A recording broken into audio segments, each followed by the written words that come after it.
welcome to the Podnas with Face, Pat, and Tiz. What up, guys? Welcome to the Podnas. Show with three friends separated by distance but connected by brotherhood, having weekly conversations that you can join in on. As always, I am your boy Tiz, and I am 1/3 of the Podnas, and I'm along with 1/3 of the Partners, the mighty Padawan here, along with dramatic pause. It's me, and I'm in the place. the mighty Padawan. We are the Padawans, the mighty Padawans.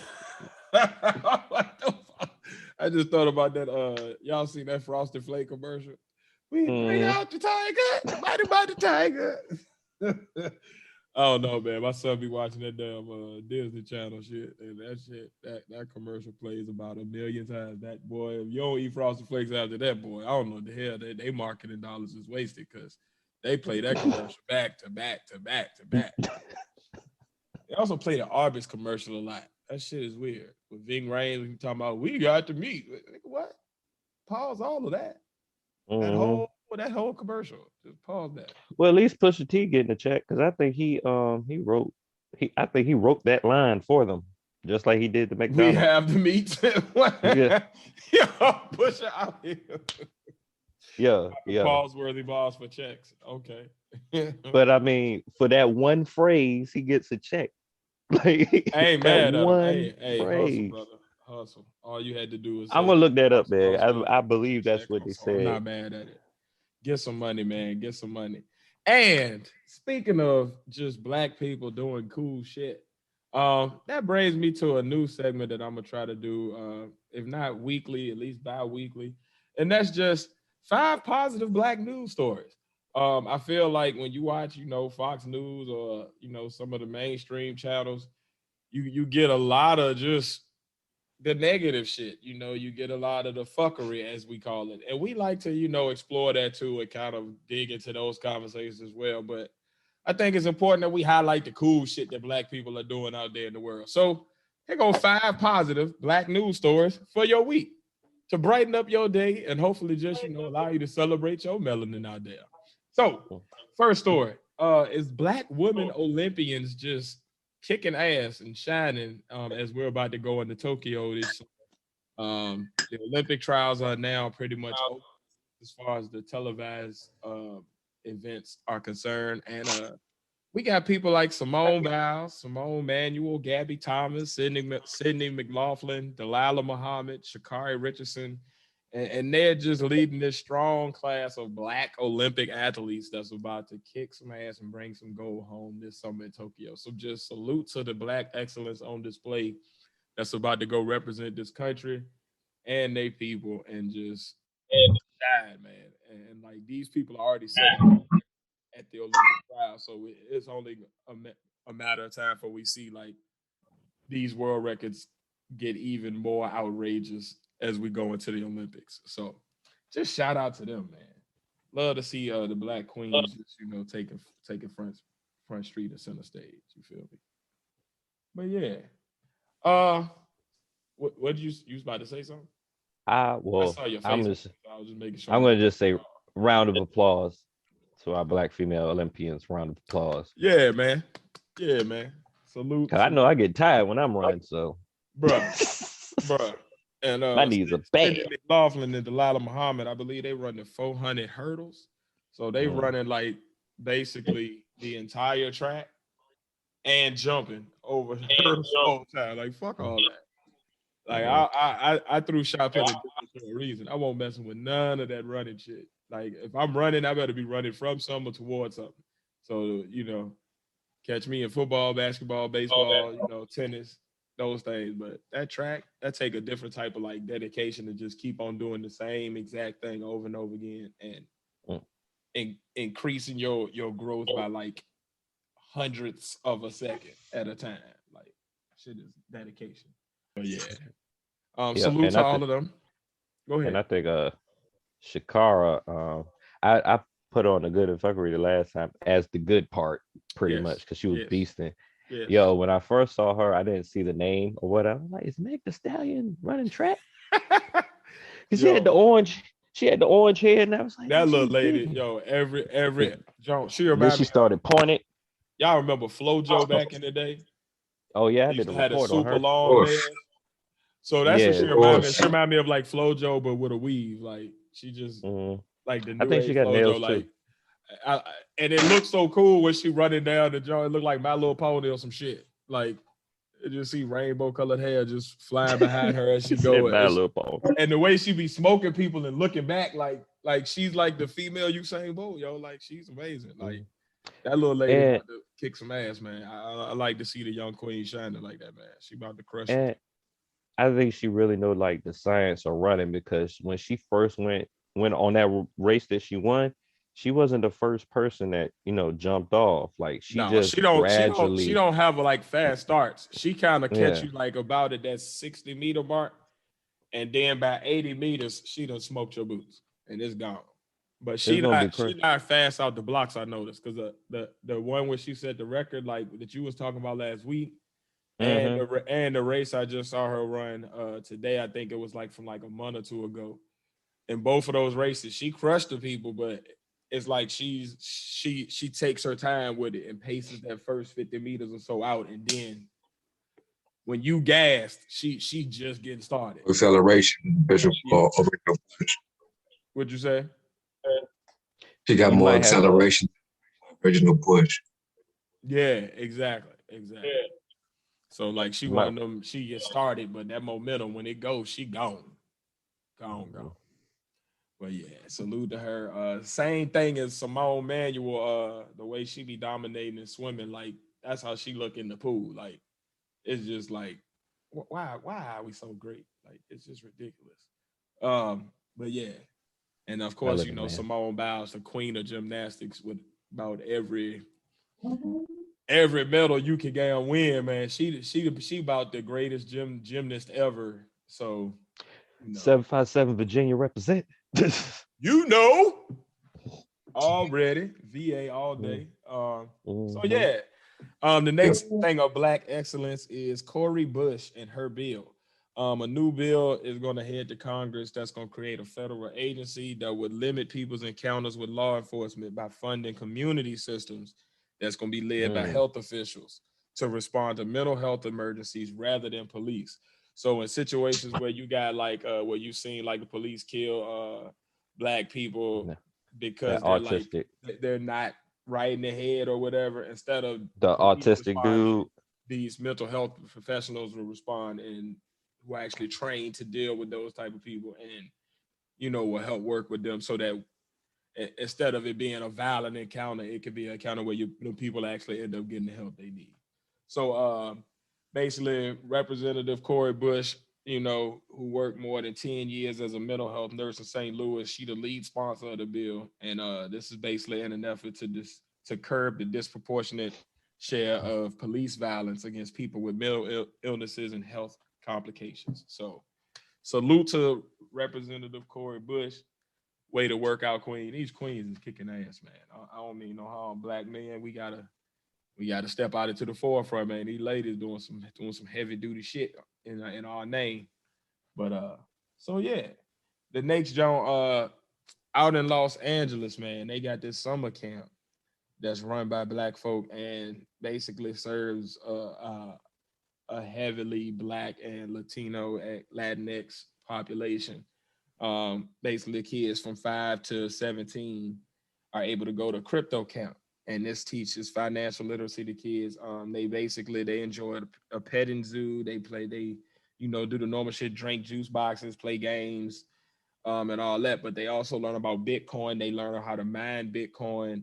Um, and basically it's teaching them about digital currencies so that by the time that this shit is like even bigger than what it is now with Dogecoin and all of that, like these kids gonna have a one up because not only will they understand what it is and the mechanics behind it, but they'll also understand how to farm it, which is really where the money is at if you know about Bitcoin. Hmm. So like I think that was just really dope that we getting I our think kids into financial literacy, and we've talked about that before on the pod. So yeah, I I think I want to go to the adult camp or whatever, because I want to know about Bitcoin mining myself, just for for the obvious reasons.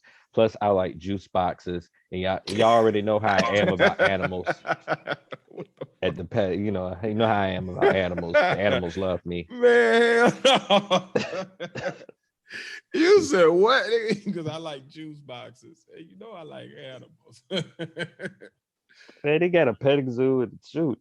Nah, Adult but that's camp. I thought that was real dope, man. Like getting Mhm. the kids into like the next wave of where finance is going at an early age and teaching them the mechanisms on how to actually generate the money as well Oh, yeah. as participate in the spending and the usage of it. So salute to them, crypto camp out in LA, man, doing big things. Um, the next piece of Silicon Valley. Black Excellence News. The first Black orchestra to play at Carnegie Hall, I saw the that. I saw that. Gateways Musical Festival Orchestra, is making history as the first all-Black classical symphony orchestra to do feature performances at Carnegie Hall. It's the first time ever in the prestigious venue's 130-year career or history. The concert at Carnegie Hall will be held on April 24th, 2022, and will serve as the conclusion of a 6-day festival in different venues in Rochester and New York City. So salute to the Gateways Music Festival Orchestra for making history and being the first Black orchestra at Carnegie Hall doing feature performance. That's pretty. Hopefully, there's another 130 years for the next one go. Amen to that, Face Mobby. Amen Mhm. to that, sir. Yes, because that is a long time. Like you would have thought by now. Somebody, I feel like didn't Marian Anderson sing there before? So you would have thought that like somebody, like an orchestra or something, would have played there by now. But there you go. Yes, Gateways sounds Music about right. I Orchestra mean, right. making history. Well, Carnegie, we in there now, and once we come in, we kind of get comfortable and stay Hey, around for a while. So They expect. look comfortable. Like I saw some of those videos, and they look real comfortable, like playing it. They look like they were just having fun. They didn't, you know how I you love it. see most orchestras, they look real serious and stuff like that. They were having a good old time Hey, jamming with the violin. hey, they're gonna be like the Kanye Sunday Service Choir version of orchestras. They're gonna come in with a little swag, a little flavor. I like it. I like ain't it. nothing wrong with it. I can dig it. Is there So other yeah, black? Bring the what you say? I was thinking bring the of. culture everywhere. Indeed, indeed. I was wondering how many is there other all black orchestras? Because if that's the case, I don't then know. maybe I'm gonna have to look it up. That's a I'm good gonna look it question. up. I'm Because not sure. then I give Research. Carnegie Hall the leeway. It's a little bit if this is the first time we came to the together as an orchestra. You know what I'm Right, saying? right, Or right. whatever, maybe or whatever. But Well, that's the fourth thing. And now on to the fifth and last piece of Black news that's positive to carry you through your week and just kind of, remind you of the power of the melanin. Um, Black quadruplets graduated from Yale University. Aaron, Nick, Zach, and Nigel Wade, the 22-year-old quadruplets from Liberty Township, Ohio, who have simultaneous. Ooh, my tongue is saying fuck all words. All right, we're gonna try that again. So sound like a Padawan. blah, blah, blah, blah. All I right, can't take talk. two. You know how I am. So Go ahead and shit. the four brothers have simultaneously graduated from Yale University together. The four brothers, who collectively known as the Quads, have always been together since they were born just minutes apart. After high school, they were accepted into 59 universities, including Yale, Harvard, Stanford, and Duke. And all of them opted to go to Yale, where they were awarded financial aids. And now they have officially graduated. So salute to these four young brothers. An example of, a lot of times we see examples of Black young people kind of doing the wrong thing, but this is definitely an example of the other side of that, you know what I mean? Because it's not all bad out here. A lot of it is actually really good like this. So those are the 5 Black news stories to carry you through your week. Bless up. Mega Melanin. Melanated peoples are amazing. I like that. That's a good segment, man. We should keep that going, man. We should I'm continue to try definitely to gonna try highlight to, man. positive black stuff. Yeah, that's my goal, man. I'm gonna try to do that every week now, yo. I think that was just I don't know. It made me feel good when I was coming up with it and like looking up the topic. So yeah, I would I Now, try to sprinkle some, you yeah. You know, know. that's the good and the good of fuckery. But you know, I figure I Mm, just add a little more good to the show with it. great, because I Double up. figure, you Take covered that, them take it. ones I ain't get. You feel me? now I figure I add something a little new this week myself. I got a new segment. I'm bringing just three little questions every week. I call the segment "Faces Question He Thinks About When He's Smoking." So just to let y'all, and these are just not questions I'm gonna ask and just leave out there. I actually want y'all to answer these questions and let's get this conversation started, man. So Right my on. first question might be the most abstract question you've ever heard in your life, but did Adam and Eve have belly buttons? And if so, who cut their umbilical? Did Adam and Eve have belly buttons? Who What? and who cut the umbilical Think about cord? it. What the fuck? Why Think would about it. Think about it. Every picture you've seen of Adam and Eve, they got belly What buttons. the hell are you? Every picture I've ever seen of Adam and Eve, they got belly buttons. Bruh, what in the hell, yo? It was the snake. But think about it. Did they? I don't know, Did they? but nigga, why would you? Why would- Questions you think about when you smoking? Yo, that shit. What the fuck? He That was said the first they have plastic belly surgery. buttons. And they saw they had Audis instead of Indies, Oh, and they I'm done. after they ate the apple or whatever, and they I'm truly did plastic surgery on their belly button. That's oh. the first known plastic surgery. Adam and Eve's belly buttons. I really want to pause before I jump in on that first question because I really want to see somebody else answer because I can't come up with one. Because there's never been a picture you ever see of Adam and Eve without belly buttons. But we all know belly buttons come from umbilical cords. Yeah. So And did it they was have them? And if they did, prehistoric who times. cut it up? Who cut it? And my thing is, if somebody says Eve did have a belly button, they're wrong because Eve was made from a rib from Adam. So she initially should have no belly button. Her stomach should be totally flat. Okay. God did with a lightning bolt. You know what I'm saying? He saw the You never know. It's just a question to pump. Question two, more of a realistic type question. What is the world's greatest invention? And what would the world be without it right What is the world's greatest invention? now? Mm-hmm. Hmm. What is the world's greatest invention? The world's greatest invention would What do you think? probably be. Modern medicine. Either modern medicine or the internet. But what's the invention behind it? Yeah, like damn, yo. I'd say light. Light. I'd say electric Okay. generators. Light. Because they allow light, they allow everything else. So yeah, the generators like them big turbines and them big water turbines and shit like those generators, whoever came up with those, like that was pretty nifty because it allowed people who had already learned about electricity to then be able to harness it and make more of it. So, Now, yeah. since you In my said that, view, what would the world be without it? Still Dark walk ages. around with oil lanterns and shit. Walk around. Horses. Hey, who goes there? Ah, come on in, Horses. get you some of this stew. Mad horses. What you Mad think? horse. After like really thinking about it, electricity probably is like probably the best invention because that like backup.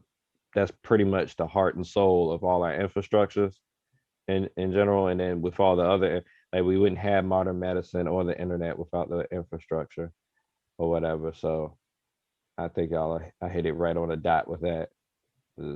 Yeah. Like without electricity, we really don't got the stuff that we Yeah, normally use every day. We don't have anymore. Period. That's you big ain't facts. got shit. You don't No. have hot water. You don't have cold food because your refrigerator can't run unless you got it's an old fashioned ice chest where you just got ice in it, motherfucker, and you store your meat in there.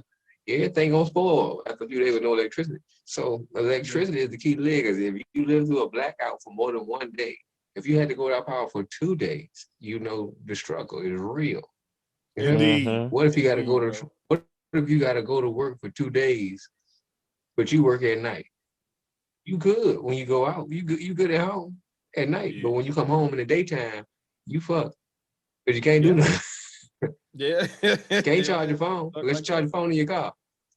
You want to charge your phone in your car?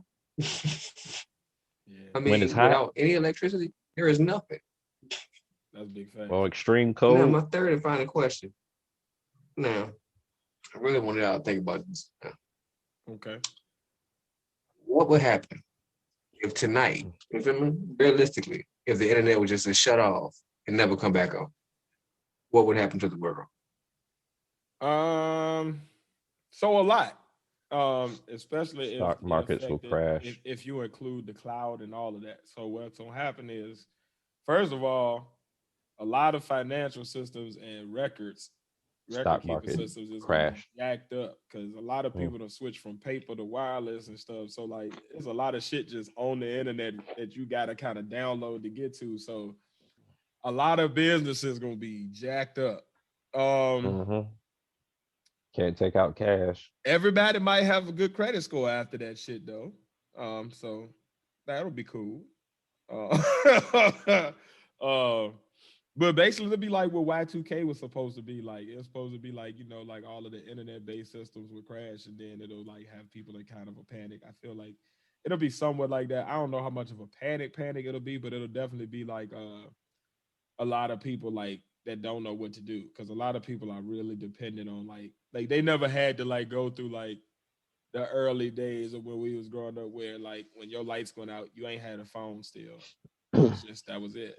It was everything was out and you just sit there like, and you know you had a landline but you couldn't really talk on that the way you wanted to, and it ain't had no pictures with it. It wasn't no video. It wasn't no YouTube still. So like a lot of people are really dependent on that shit. So if it all went Like down, the board games. right.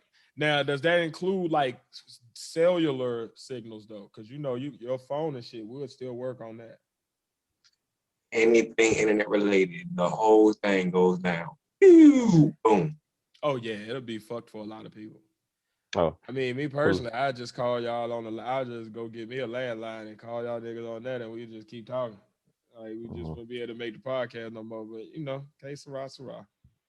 Like I don't know, like that. Yeah, I think the Y2K happening back then probably wouldn't be as bad as if it happened right now. Like back then, it's not too many things connected to the system as it is now. So now, if somebody EMP'd the whole system or whatever and it went down, we're all like jacked pretty much. At least I have my comic books. But yeah. That's about it. Sit back and laugh when my kids go crazy. Right. I just thought, just be chilling. It'll be all right.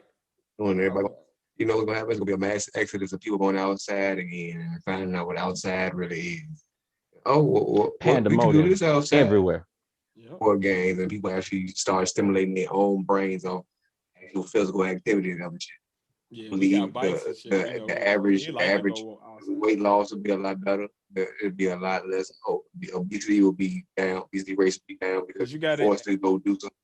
You couldn't sit around and watch TV because there is no more regular TV. So you would have to. That would be the end of like mass trolling. True.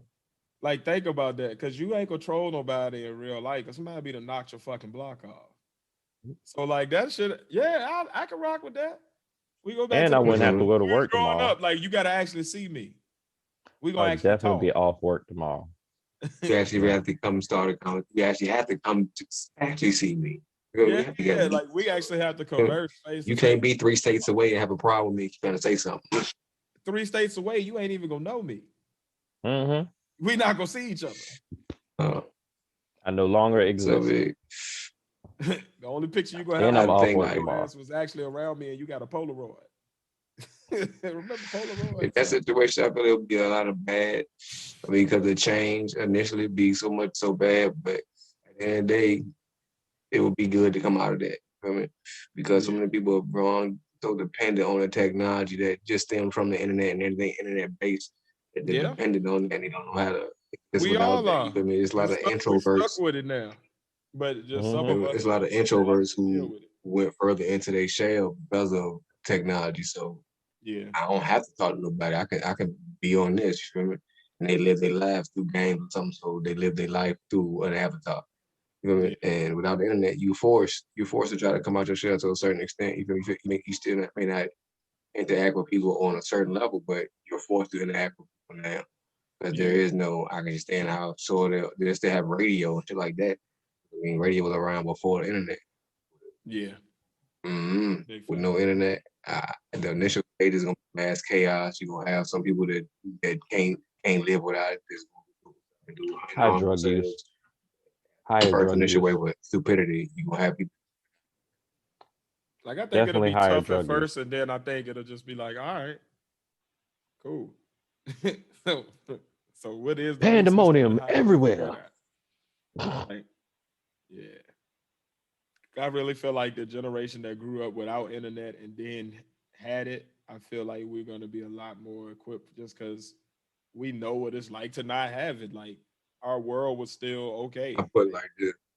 we'll go back I to was talking to my broadbands wife and today. TVs and cable TV and shit, normal shit that we had at first. Like we just go back to that. Like call you on the landline, call you on three We way, came and on. then you call somebody else on three way. That's the group chat.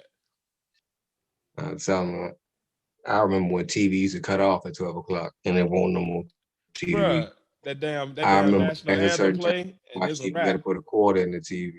Or the I remember America putting Mm. quarters in. or the America the I remember Beautiful that.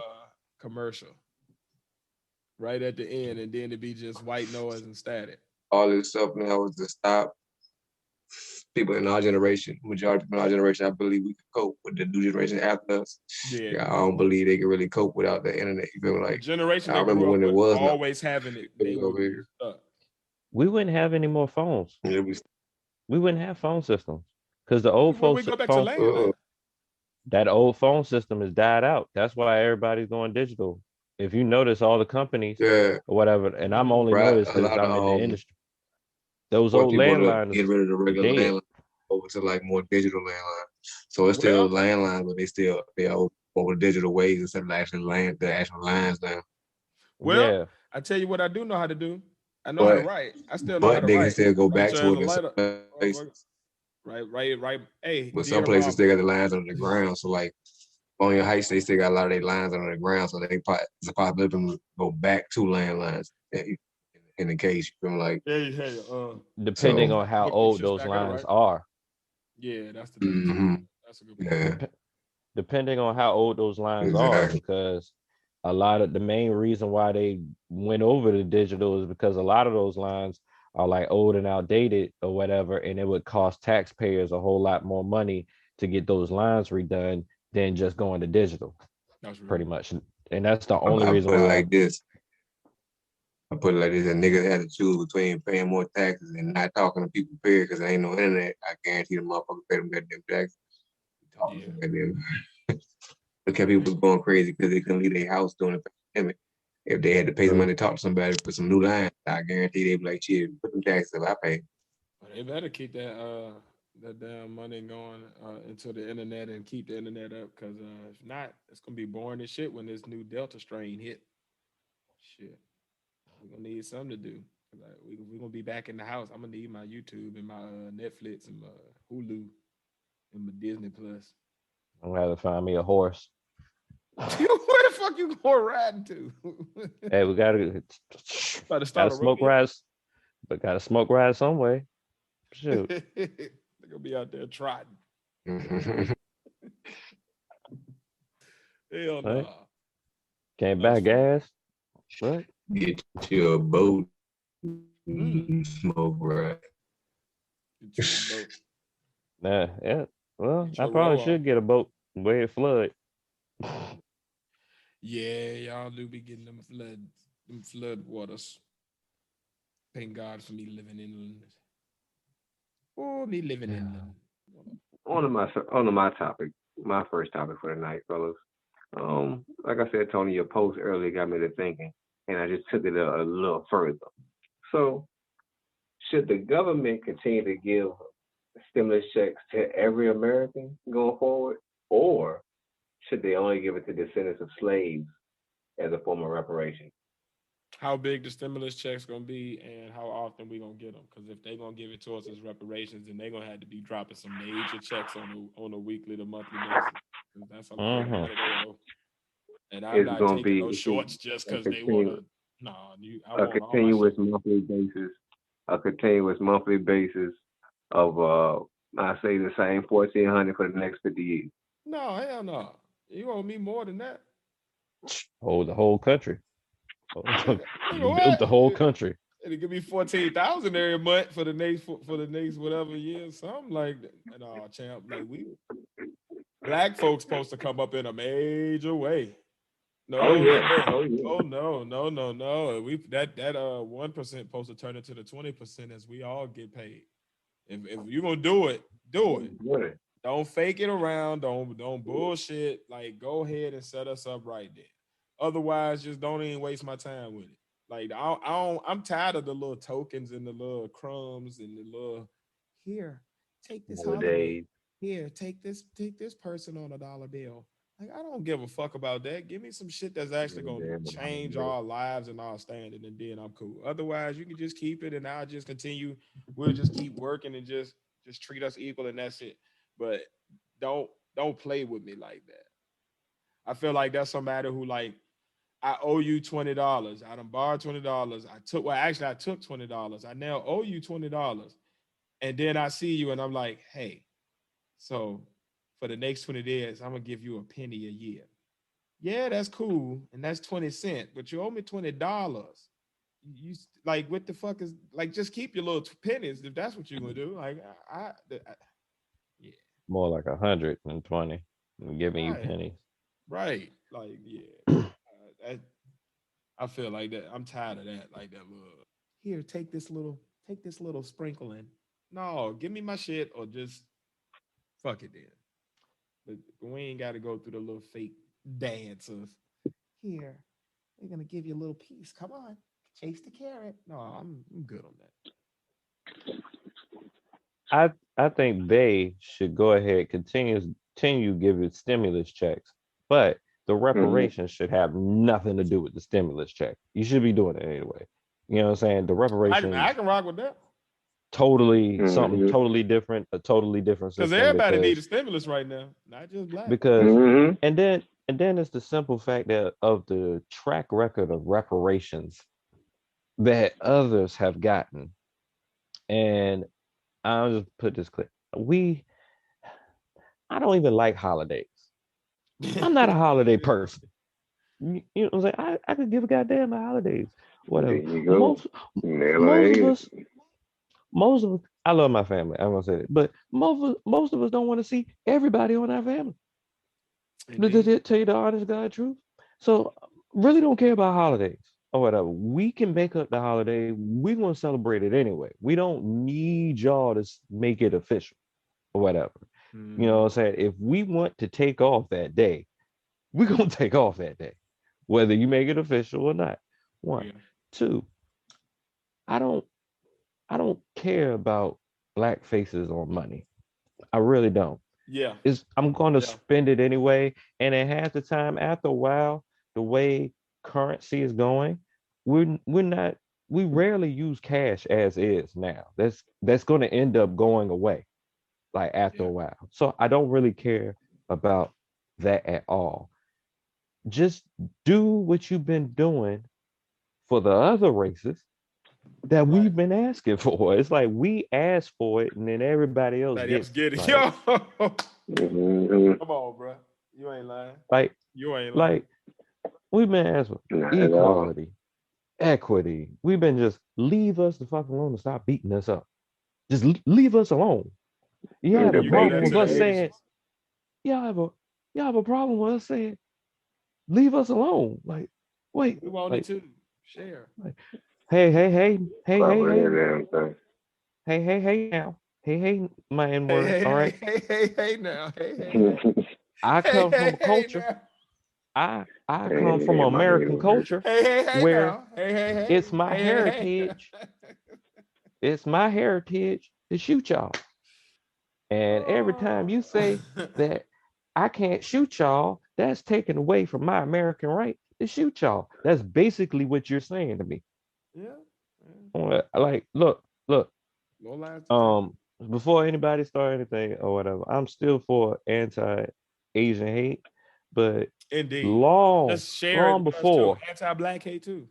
Give me that too. long before all that or whatever, long before all that, there's some black hate. And then everything that the rest of these races are experiencing is not is a tenth of what we've experienced the whole time. Whatever. If we Not even stop a asking, temp.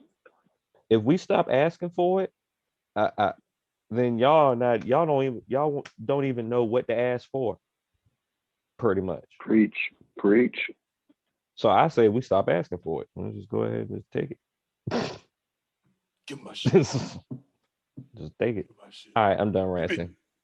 That well, Answer. not for the night. It's Answer. gonna be some other rants. But yeah. Ain't no wrong with it. Ran on play. I ran on play. I'm not mad at rant even. Uh yeah. So So, what do you feel the reparations should be? I think if it is something, I think it's not going to be one of those things where we can just come up with something on the fly. Like we really, and the thing, the thing, it's been people that try to put things together, but like the best minds need to come together and think of we need like an infrastructure, like an economic infrastructure. That one thing should be part of the reparations. Education and academic infrastructure that should be part of it too. You yeah. know, like I think we need like yeah. and and therapy. Yeah. Somewhere, Oh yeah. somewhere we need health and therapeutic reparations, especially for the BS that y'all constantly put us through Yeah. every day. And remind us. It's like constant reminders, whatever. Like, Like remember when we punched in the face last week? Here's another one. mhm. They gave us a holiday and then said we can't talk about it. Shh. Why we celebrating Juneteenth? Well, Well, well, because Joe we can't Biden talk. signed it into law. I have a friend that's a teacher in the 804. She actually moved from 75 to 7 to the 804 or whatever. And hmm she she said that, and I guess this had to be in a parent teacher meeting or something like that. But she said hmm that one of the parents, and I guess it hasn't been a white parent, said that you are like like you're like a burden to the school or something, like a scar to the school or something, and you need to go back to the hood for like being on the side of Who was she? critical race theory, whatever. It's like I'm not sure exactly like what grade she teach, but Mm-mm. yeah, oh, that's what she said. She said it was a that it was a cancer in the school for trying to teach critical race theory, and that shit is retarded. Like, uh, How dare you try to teach our kids how fucked up their grandfathers were? Right. Like exactly. it's okay to just teach what history was, and we could talk about how the barbarians was fucking up the Romans. Why can't we talk about how y'all was fucking us up for all these 400 years? And This this is the thing. Oh, All of history. we can't say that history, about that history, shit. man. Like shit happened. Can't talk That about that. happened. Like that Mm. happened. What the fuck? If you notice in school, they teach everybody else like they're savages and barbarians, but America is like the The what shining. God expected a There was a bunch of country to be savages like. in their damn self. Yeah. even worse, systematic savages. Indeed. Still savages to this day. And Hmm. they like to beat you down into submission. And speaking of submission, Wow. um, I wanted to kind of segue into a conversation of a different type of oppression. So lately, I've been listening to some conversations around relationships, and a lot of them have kind of ended up into conversations around submission and women being subservient to men or submitting to their man. So I wanted to just kind of pose a few questions to the group, get y'all takes on it, and just kind of see where it go. Should women submit to their husbands or their significant other? I would say, Yeah, and yeah, and uh, you you want to I, go into it before I say? Oh, yeah, go ahead, yeah, Faith. I'm gonna go into. I'm like, Oh, what? Yeah, Are you going to I'm say? gonna say. No, I'm gonna say yeah and no because yeah, she should submit if he is willing to do the same, and no, she should not if he is not doing the same. Um, you are equal partners in a relationship. You feel me? So where one feels comfortable, the other should feel comfortable too. As I should feel comfortable being weak, my wife should feel comfortable being weak as well. As I feel comfortable taking leadership and taking the reins, so should my wife. So I don't feel no problem submitting to my wife at times. I don't have no problem give her. Oh, you take the lead. You got the strength. Go ahead. What you need me to do? I go do this, baby. And then vice versa, she does the same. So in that instance, I see no problem with the woman being submissive or submitting to her husband. But for those men who are trying to be domineering and requiring her to, you need to do this, you need to do this, and no, because you're a woman. No, don't get your strength. You got to be strong enough to be strong for yourself. Like in that instance, no, I don't see it as being nothing positive about that because at the end of the day, both of them not coming to the table together and being willing to take those roles together. So Right on. What you say, Pat? um, I agree. I think I think the word of submission it has taken on a bad connotation over the years just cause or whatever. Plus, the same reason why the Bible has given people bad taste in their mouth over the years or whatever. Like just words and definitions taken a different way. Because like of course you should be I feel like if you get to a point where you say to yourself, I'm marrying this person and this is me and her, or in a woman's case, her and him for the rest of our lives. I'm going to make life with this person and we're going to work this out.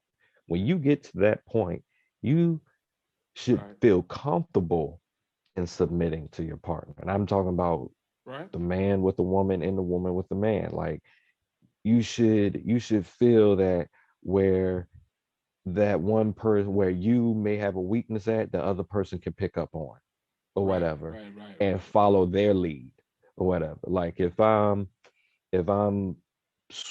basically going crazy with the financials or whatever, and I find somebody that is on point with it or whatever, and I'm not doing anything where to the point there is a like I'm not spending crazy to the point that is a detriment, but Right.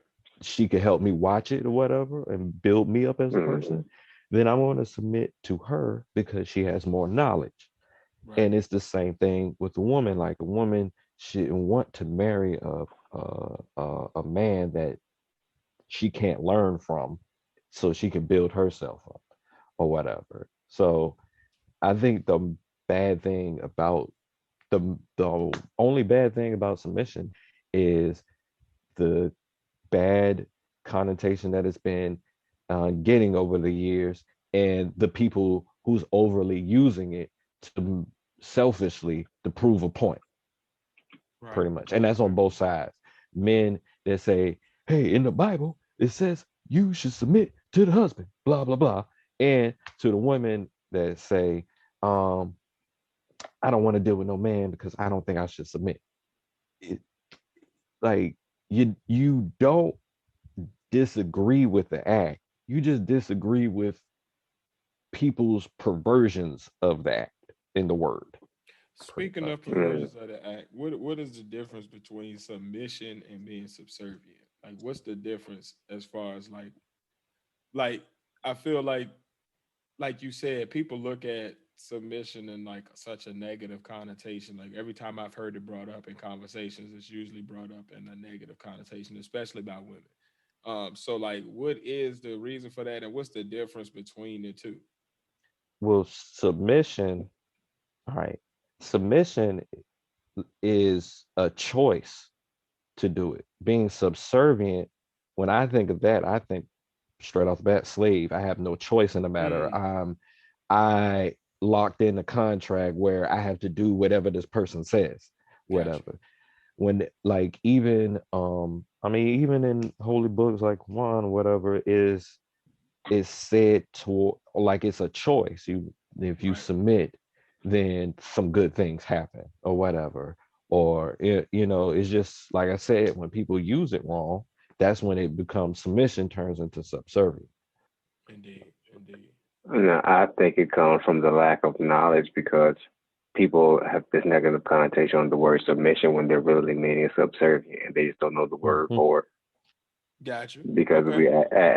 we've seen a lot in the younger people or the people who have more access to different platforms now, their knowledge of the actual English language and what true words mean is not there. So they use different words for what they mean for different things. So I mean, it could be that because, like I said, it's so widespread now. People are seeing submission in such negative like subservient.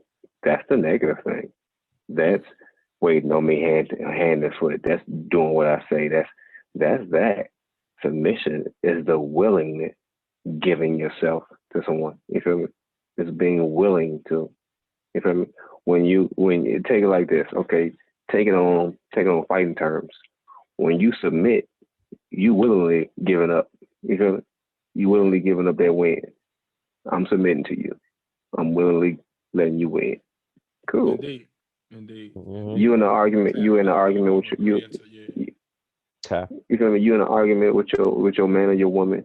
You know you right, but you see there's no point in y'all arguing. So you know what? You give in. You submit. Boo. You know what? You right. I don't know what I was thinking. Cool. You know you right in your mind, but you submit to her knowing that, cool, I'm going to make this whole better, all this go away. Submitting that way and giving up for what? That instant. Subservient, that seems like a lifelong commitment just to be miserable. Two Gotcha. differences. You feel me? Mhm. I definitely agree with y'all on Submission is for the moment. Got you. Yeah, I definitely agree with y'all on like the subservience feeling like it's like some type of binding thing of like I'm stuck. Like no Mhm. matter what, I can't stop. I gotta do whatever you want me to do all the time, no matter what. Wake me up at 3 o'clock in the morning, make me some eggs. Okay. Like it just seems like some old sad, some you know what I'm saying? Some old sad shit.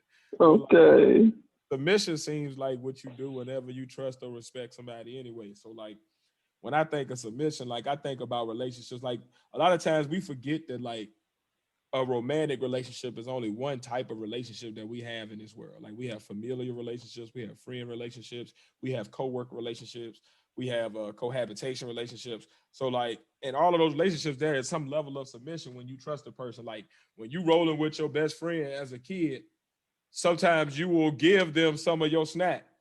Not because you feel like you have to, but just because you trust them, you rock with them. Hey, man, I want you to eat too, man. Try these Oreos, man. You seen these little Dunkin' sticks, man. Look at this little, like, you know what I mean? It's just like, I'm submitting this to you. Or like, you might be out with your cousins or something and, you know, everybody want to go to one movie, but you want to go to another. And they might be like, hey, all right, we're going to roll with you to your joint then, man. It's cool.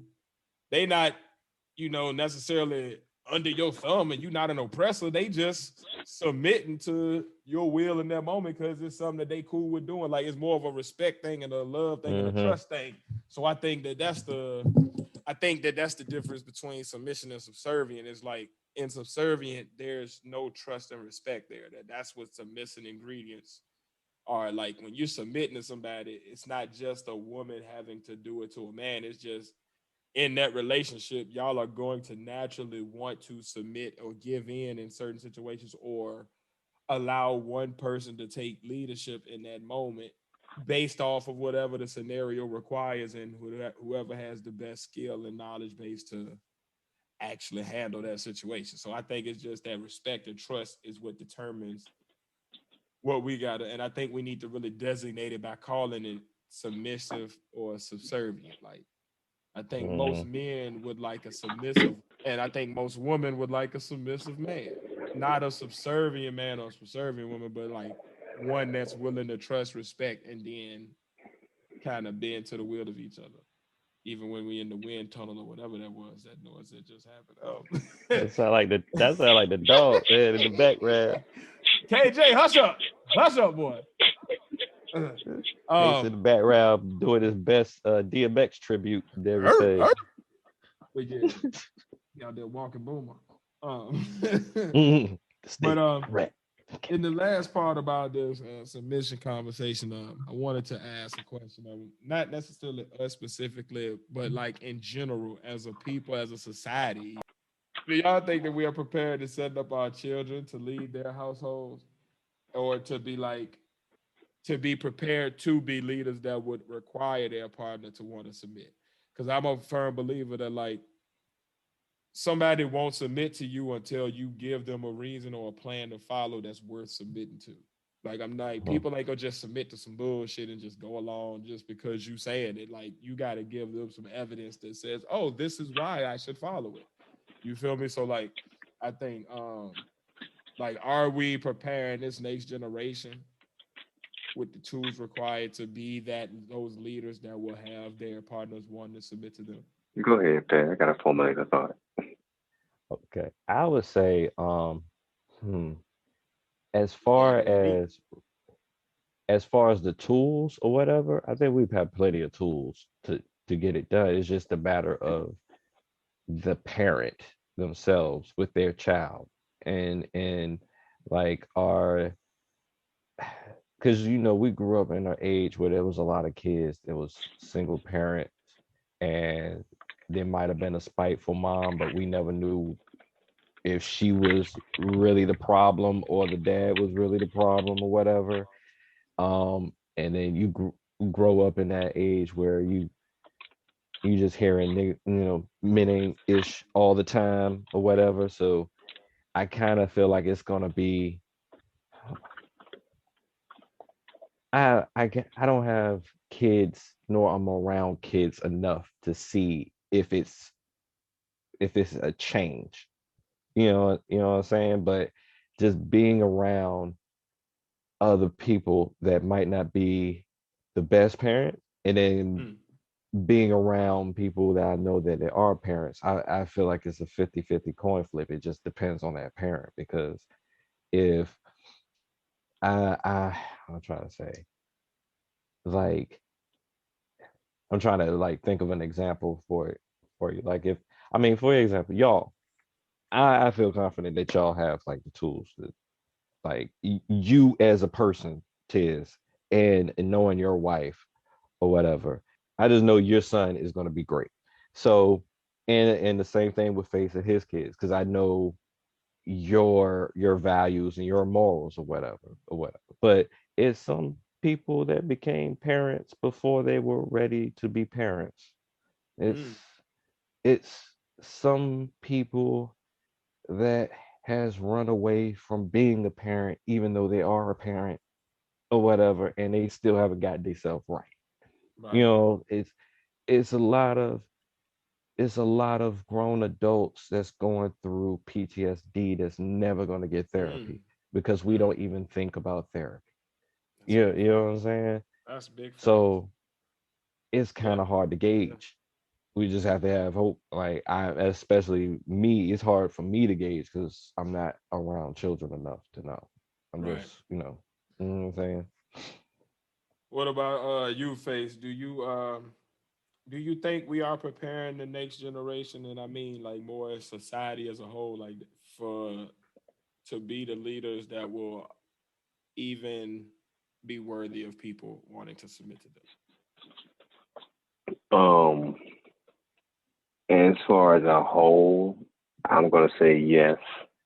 Um, because there's a lot of people out there. You know what I mean? It's billions of people out there. So society as a whole, I'm gonna say yeah, because I'm looking at every culture. I'm not just looking at the the small base community. Um, I'm going to think that my ideal set is not just unique to me and my household and how I raise mine to be leaders, but both work as a unit as well. You feel me? So I mean, I would not even gonna say I would think, but I know there is a small population out there who raise their children only to think about themselves, and it's only you and get yours, and they're still looking for that old school look for a man with money and stuff like that. I know for a fact, but I also know for a fact that it's people raising their kids like I am and giving them a dose of reality, but also trying to give them a good backbone in faith and religion and finances and stuff that I didn't have growing up, so I can help shape them and mold them to be leaders, but also work as a cohesive unit. You feel me? Like Right. I have two. I have two in the household with me. My little boy, my little girl, are in my house with me at all times. So they're forced to work as a team on all things. You feel me? Like so, punishment is for both of y'all. So one of y'all get in trouble, both of y'all in trouble. So they're forced to work cohesively. So one sees one messing up, they help the other. So they'll grow up and take that into their own household, with him because they have that strength, that bond of working with someone. I'm a ride for you, you ride for me. If you fall, and I know I'm gonna fall too. So let us rock together. But also being good, also being strong enough to stand on their own too, knowing that I gotta hold my own Right. for the sake of the team. So I would think there's a lot of people out there in the billions of people that's in the world that also have this same mindset as me. They might not think exactly like I do on that topic, but I'm thinking that they're raising their kids to be leaders and as well as work as a cohesive unit. Because in order to be a true leader, you gotta know how to work as a team. So That's real. any leader that I've seen, a person in power that don't know how to work as a team or work with his people, or they always fail. You can't have that's the same thing, and that's the same thing in the household. You feel me? You got a husband and wife who don't know how to work together, it's gonna fail. So, Yeah, that's real. I would say that I definitely think that we are raising the next generation to be good leaders. That's gonna be worthy of having people submit to them and be willing to roll with their plan. I do think that in general, though, one of the biggest things we need to look forward to on the horizon is as those young leaders. Because if you notice, most of the time when you look at leaders, they're coming out of the young generation. Even when you go back to the civil rights movement, like Dr. King was young when he first started. John Lewis was a young man when he started. Even Abernathy, Bernie. all of those brothers, yeah, all even Bernie, like these were young men and young women. Coretta, like these were young people. Rosa, like they were young at the time when these things happened, and that was the generation that was kind of leading the charge. And you see that even today, where it's the younger generation that is kind of leading the charge on a lot of the social changes around the world that are trying to make society better. And even in the way we look at romantic relationships that are growing the ways we think about interacting with each other in relationships of romantic nature. So like I feel like the biggest thing we need to do though is to support those young people as they grow into older people. Like I feel like we be rolling with younger people when they're young, and then once they become leaders, we kind of stop holding them accountable. We kind of let them fall off and fall astray, or maybe not work as hard, as opposed to like continuing to like really push them to be great as they grow into older people. So that way hmm I feel like that way we stop falling into these laws, because right now I feel like we get young leaders, they push us forward a little bit, and then they become older, and we get like this lull while we wait on the next young leader to grow. if we have these young leaders sustaining their greatness for longer or sustaining their push of like, I'm going to continue to push things and change things, and that becomes the positive, like the majority narrative, then like I feel like that leads to less of a lull period because you got this leader still sustaining and holding it down while this young leader is growing up. So as this one is coming into its own, this one is able to phase out, as opposed to this one growing, we stop holding them accountable and they fall off. We don't really pay them no mind no more. And then we got to wait for this other one for the next 15 years to like, we need to get some positive momentum that's sustained. So I think that like, as our young leaders become older adults, we got to keep pushing them. Like AOC, like we can't fall off her. And I like when she was running, everybody was like, "Go AOC!" And now, like, unless you a real AOC follower that really pays attention, ain't nobody talking about her like that in the news every day. But when she was running, you know what I'm saying? Like she was a phenomenon when she was running, but now she's not no more. So like, and a lot of that is because the media go put out whatever they know is going to generate clicks. So if we start like really fought like these people, these leaders that we prop up, if we really keep staying on it and anything that got something to do with them, we pushing, the media will keep on them, which allows them that motivation to keep staying as a strong leader, as opposed to kind of just falling into the system and getting broken by it and then kind of just falling to the wayside. So yeah. But that's part of the good and fuckery of life. So I think this is a good time to go on into the good and fuckery of the good and fuckery. Oh yeah. Hey, my shit. You know what? Before we get right into the good and fuckery, I have a question for you, Tiz. Ask that question, my brother. All right. Because you brought it up, you said we get to a point with these leaders, and then once they're in there, we just forget about them. Mm-hmm. Do you kind of feel like in households it's kind of that way too? So that's why we think that way? Because you've heard a lot of households where it's like after 18, you're on your own. After a certain age, you're on your own or whatever. But if we had a more of a mindset of like other cultures where we're still building them up as young adults or whatever, then we would have that mindset to build up, our leaders to go forward so we can do that instead of playing catch up all the time. You know what I'm saying? Like I think the only reason we're like that because we ain't have that mindset of saying we have like a age cutoff where we don't even think about them no more.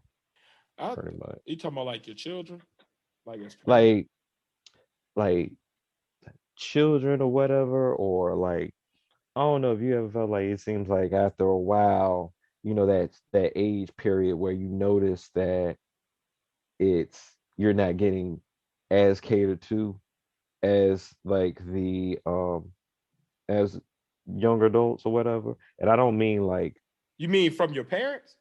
I mean from like your family, period, or whatever. Like let's say some of the It's more households like you know how in other cultures, you feel me, like even regardless of how old you are, it's still a close knit family. They still all support each other and build each other up. Yeah. But in more of like Yeah. black cultures, like once you're 18, you out on your own. Whatever you do is whatever you do. Man, I'm gonna tell you what it is though, man. I think it depends on the type of family you got and the type of technology that's in your family. Because what I notice is if I look at my mom's age group in my family, right, they are tight as fuck, but they didn't have internet to distract them as much. So like they grew up, it was as they got older, even when they moved apart, they were still mailing each other's letters every week, every month, and still calling each other all the time to just talk and making them longer. Like they were staying in touch more because they was like, I'm not gonna see you much, and if I call you, you might not answer. So I need to make sure when I talk to you, it's worth it. So let's stay in touch and keep talking. You know what I mean? Now we almost take it for granted because we look on Facebook and we can see our people in pictures and see what they're doing that day. So we don't think about calling them. We don't think about connecting with them, even though like that's the same cousin we was best friends with, but it's like I don't really text him because I see him, so I know he's good, so I keep him moving, or at least his picture make him look like he doing good. He might be flexing, but I you know what I mean. So I think it's really just like what you was talking about with the social media, kind of like even though it connected us more, it separates us more. Like there's not as much of those touch points, and that physical connection, that face-to-face interaction, that me hearing your voice and laughing with you at the same joke at the same time as we watch the same thing and our eyes look at the same images around us, and it's like we're having a shared experience, as opposed to what a lot of people are doing now is like a vicarious thing of like you're having an experience and I'm looking at it, so I think you're good, as opposed to us what we're doing right now, we're having a conversation with each other. So I think those that FaceTime and stuff more, you got those groups, the way they're using technology. I notice a lot of those cousin groups and family groups, those they're a little bit closer because they have these group chats and these Snapchat groups. And like my wife, she got they got this group on Group Me with it's just all of their cousins, kind of like we got with all of our friends. So like, and they, they interact daily in that. So they still keeping it and they still tight like this. Whereas in my family, what happened was a lot of us all kind of separated and went to different areas at the same time. But this was the time when the internet wasn't that big yet, but we also didn't all have cell phones. So it was like that technology cusp where it was like a lot of people got cut off in them early 2000s in between. And if you didn't keep up with them real purposefully, or if you didn't live near them where you saw them on a regular basis and were hanging out, you was fucked. Like when I went to college, my cousins that I used to talk to all the time, it really wasn't no way for us to talk. Like I had my phone, but it was like making long distance calls wasn't the easiest thing from the dorm phone or from the apartment. And then when I would have a cell phone, because of the lifestyle I was living, I was switching them shits out like underwear. And then because of cell phones back then, it wasn't like when you switch numbers, it wasn't like you was remembering numbers no more. So now it was like I wrote down one number and that number don't work no more, but I ain't seen you to get the other number. And Facebook wasn't a thing yet. Black Planet and shit. Some people were on it, some people weren't. And on there, you will send somebody a message. It might be a day or two before they actually respond. So it was just a weird time where technology was starting to speed up, but it was also slowing down at the same time. So it was like, it depends on what the era was and what how the technology used. But now, like I got a group of cousins, like we cool and we talk regularly because I got a whole family chat. So all of my family is tight. So it's like, it depends on how you're using the technology. But that definitely plays a big role in it to me. True.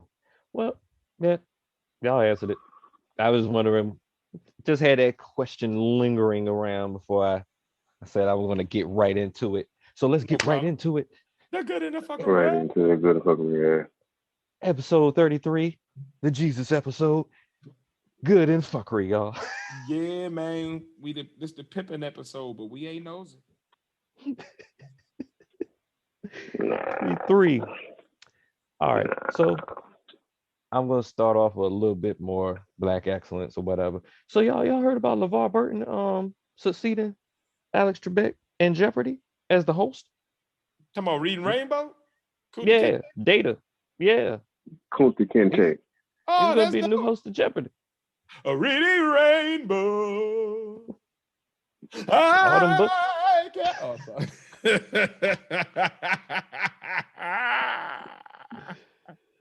Oh man. That's my funny shit, yo. Reading Rainbow. You know what I always thought it was funny about Reading Rainbow?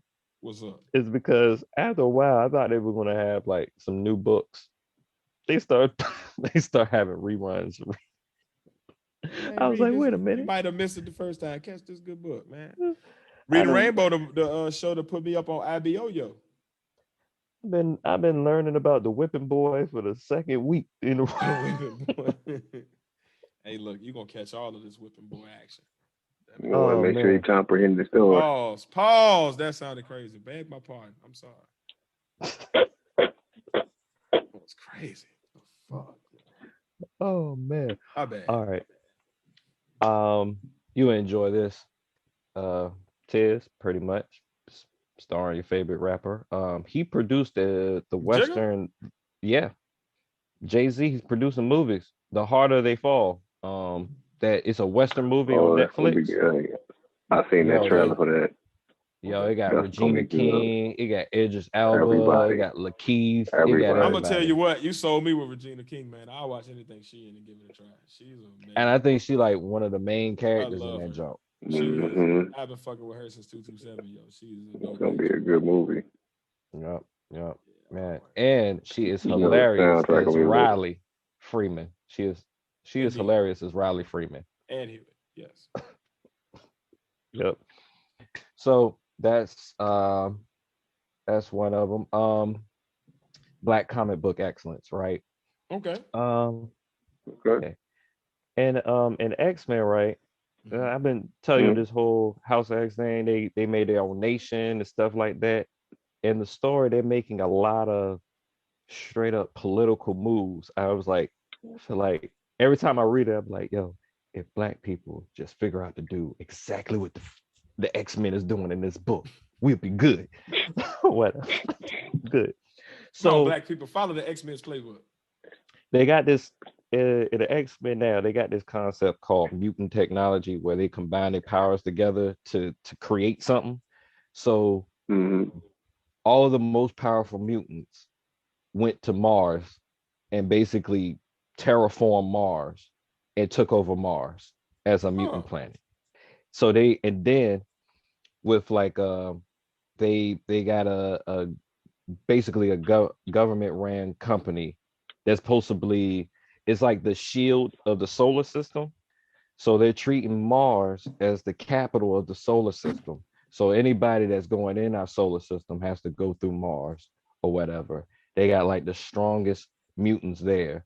So being that's the capital of the solar system now, Mars, and it's a mutant planet now, they have to have a head of the capital, which would be the regent of the solar system, regent of Sol. So who did they pick? It was a great scene because Dr. Doom came in and was like, all right, so who do I have to speak to if I'm talking to the leader of the whole solar system? Who is this king? Who is this person? And then you hear that, then basically they describe it as a woman speaking. And the next thing you know, Storm comes out of nowhere and says, I'm the regent of Soul. She's basically the queen of the freaking solar system. Damn Like, right. so I I was like like, yeah, that. Fucking yeah, right, this. Storm. I Let's like go, that. Queens. I like that. I like So that. that means if the Kree come through, they got to talk to Storm. If the You Scrolls said, come through, they got hold on. What did you say? If the pre come through, what? the Kree Empire, the Oh, Kree nigga, I was about to aliens. say, what the fuck are you talking about over here, man? Jesus. No, I'm talking about aliens. So all those alien empires, they gotta talk to Storm first or whatever. Damn right. Oh, boy. So Where's your yeah, man at?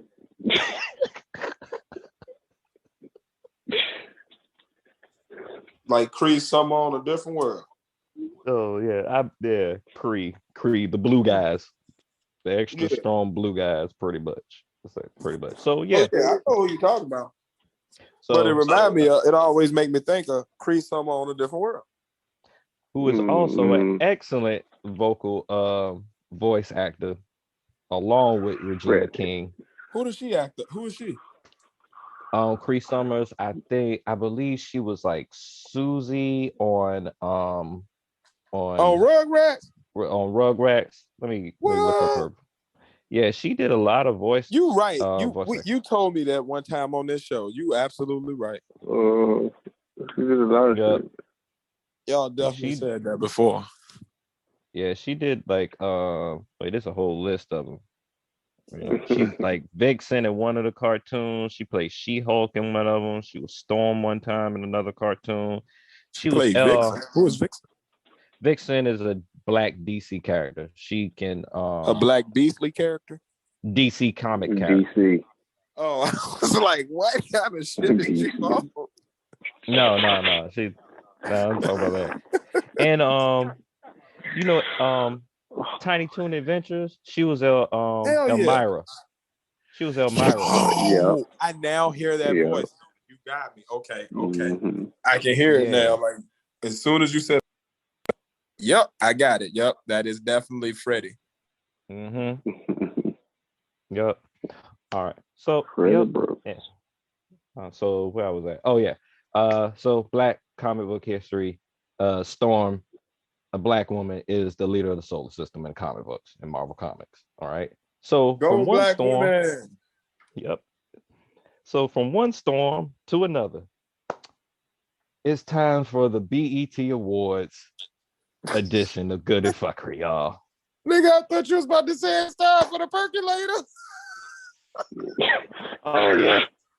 Oh yeah. Yep.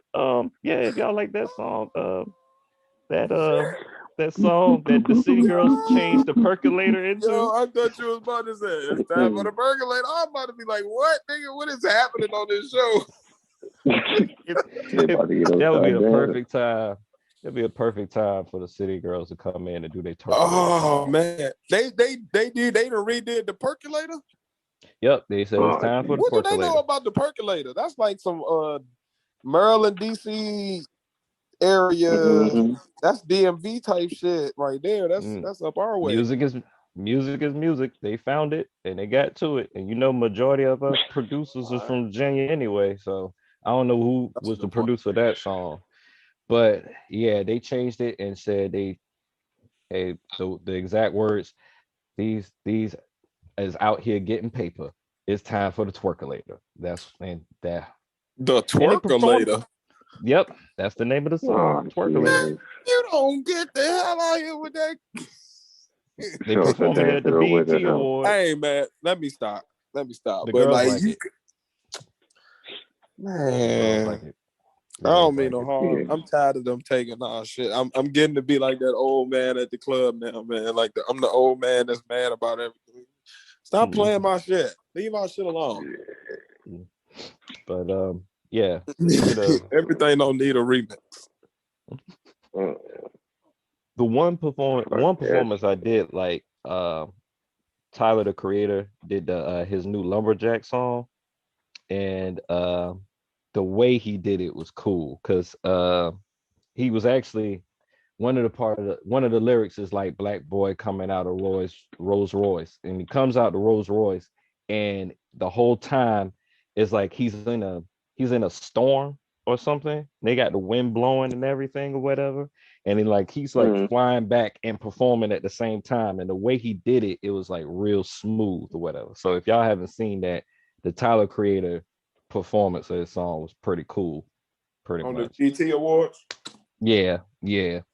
I'll put that up.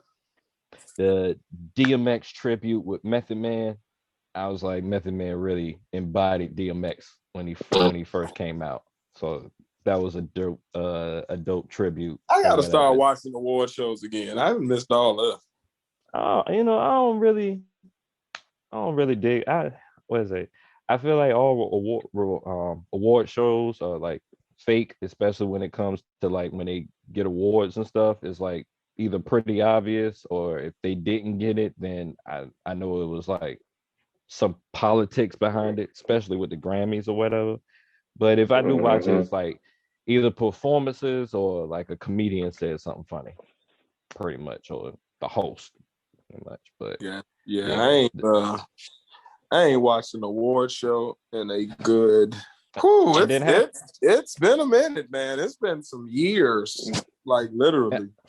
I mean, probably the real reason for that is probably the same reason I don't really look at them, is because nobody I really care about is on the award shows anymore. So yeah, until it's like, I think the last award show I really got hyped about was the year when Chris Brown was jumping across people's head, and I think Pastor Cavassier was still out. It was like a long that was a minute. Yeah. Yeah, it was a minute. It was like 2003, 2002 maybe.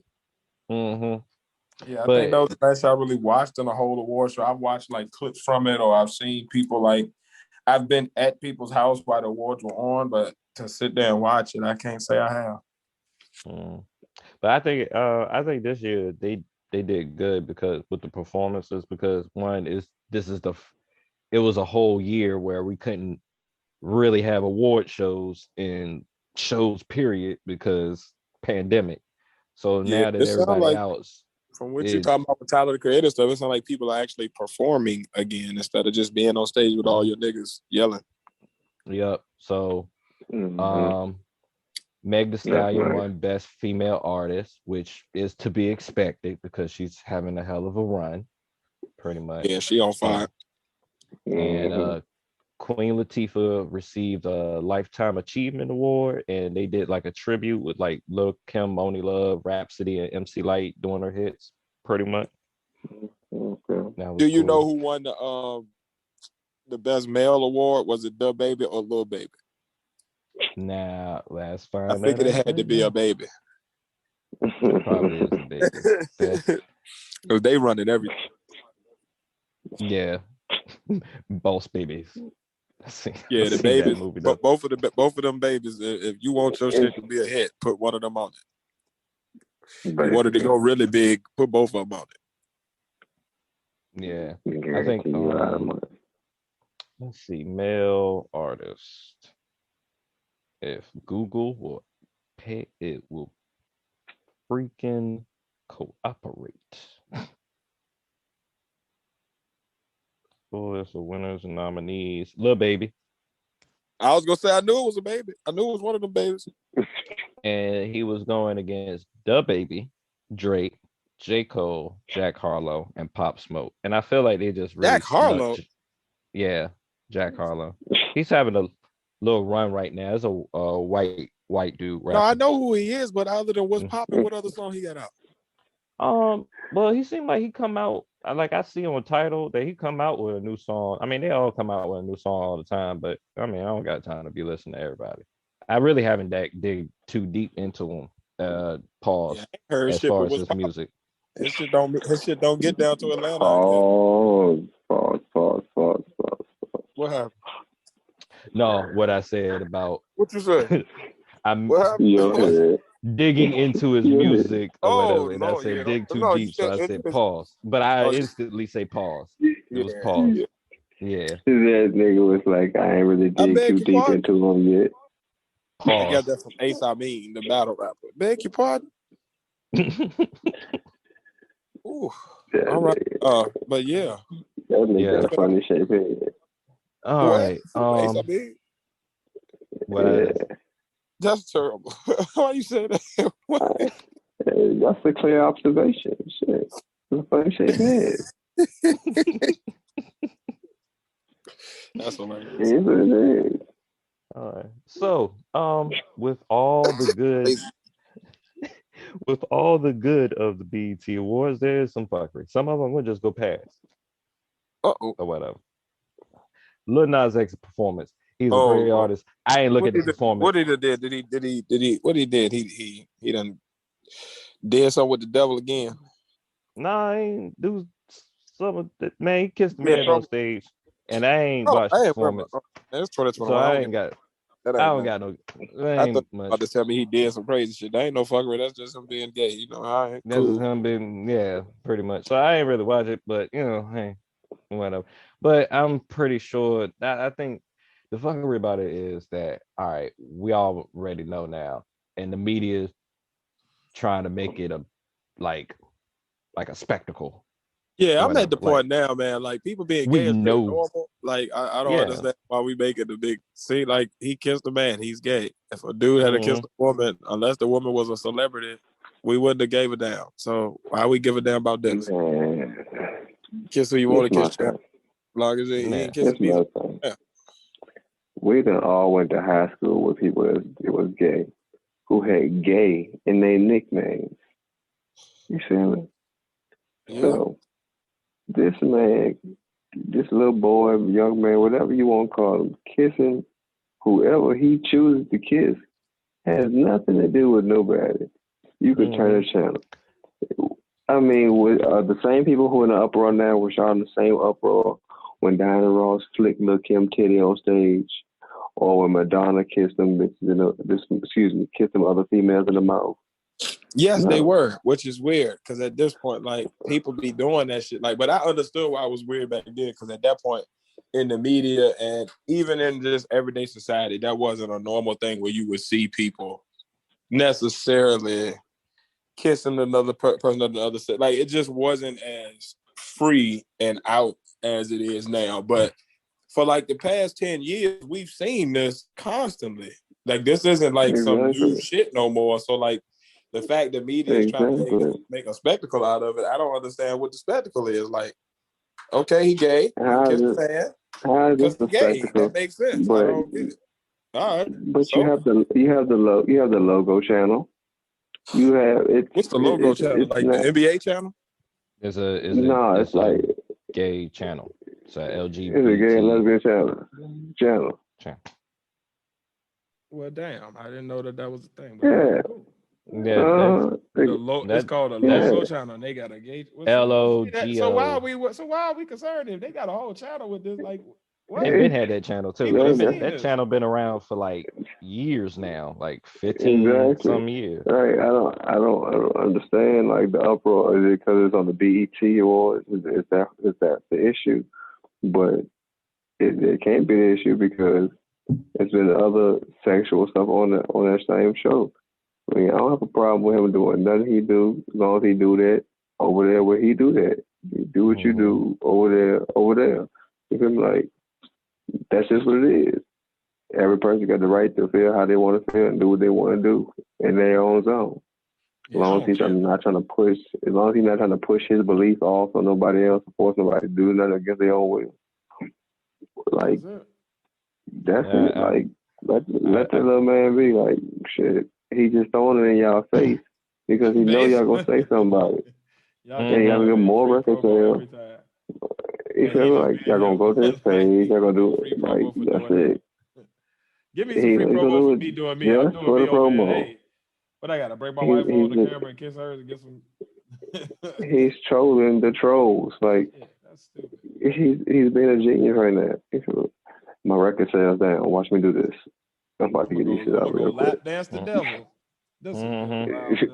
Now, I don't even think anybody really even listened to that song until it's like a performance or something because they know they want to see what he gonna do. Crazy. That's what they. What fuckery is afoot this time with Little Nas X? That was all he gave him. If that's all he gave him, that won't even newsworthy. The performance was legendary or something. Like, we can move on. I think they kissed the girl on the show, so shoot. Well, I mean, I've seen shit like that on MTV on a regular everyday channel. So, I mean, in the 90s. This